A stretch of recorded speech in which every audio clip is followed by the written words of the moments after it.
ముక్కుముడిగా మీకు తెలియజేస్తున్నా. కేంద్ర ప్రభుత్వం దిగేచ్చేంత వరకు మనమందరూ కూడా పోరాటం చేయాలి. ఇవాళ ఎటువంటి రాయితీలు కూడా ఈ స్టీల్ ప్లాంట్కి ఇవ్వకుండా ఇవాళ మోసం చేస్తుంది. ఇవాళ ఉద్యోగస్తులు కనీసము ఉద్యోగస్తులు చేస్తున్నటువంటి భరోసా బాధ్యత కూడాను లేకుండా ఈ ప్రభుత్వం వ్యవహరిస్తుంది. ఇవాళ చేస్తున్నటువంటి అంటే కాంట్రాక్ట్ బేసిక్ వాళ్ళకు ఇవాళ 2000 మంది అంటున్నారు, ఇంకా 3000 మందిని ప్రిపేర్ చేస్తున్నారంటే చూడండి, 3000 మందిని ఏ విధంగా ప్రిపేర్ చేస్తారు ఒకసారి ఆలోచన చేయాలి. ఇవాళ శర్మిలారెడ్డి గారు కూడా కూర్చున్న తర్వాత కూడా ప్రిపేర్ చేస్తారా? అంత దమ్ముందా ఈ కుటుంబ ప్రభుత్వానికి, ఈ నాయకులకని ప్రశ్నిస్తున్నాం. ఇవేళ మా ఒక నాయకురాలు కూర్చున్నారంటే తన ఒక మహాసంకల్పమే ఈ ఒక విశాఖ స్టీల్ ప్లాంట్ కి ఒక ప్రత్యేకత అని నేను తెలియజేస్తున్నాను. ఈవేళ మన యొక్క కార్మికులను రోడ్లో వీడిస్తే ఎవరు ఊరుకునే ప్రసక్తి లేదు. మేము కూడా రోడ్లో కూర్చుంటాం, ధర్నాలు చేస్తాం, బస్సులు ఆపుతాం.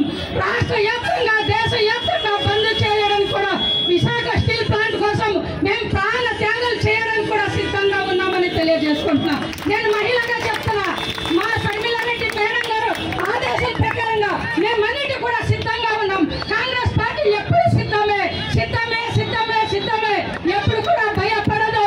ఏ నాయకుడు వస్తాడని భయపడరు, ఏ పోలీసు నిర్వీర్యంలో వచ్చి బంధించుస్తారని కూడా భయపడే ప్రసక్తి లేదు. ఆనాడు నరేంద్ర మోడీ గారు 2వ తారీఖున మన విజయవాడ వస్తుంటే మేడం గారికి ఇంటి దగ్గర బంధించారు. అంత భయం ఎందుకు పట్టుకుంది బీజేపీ ప్రభుత్వానికి, ఈ కూటమి ప్రభుత్వానికి?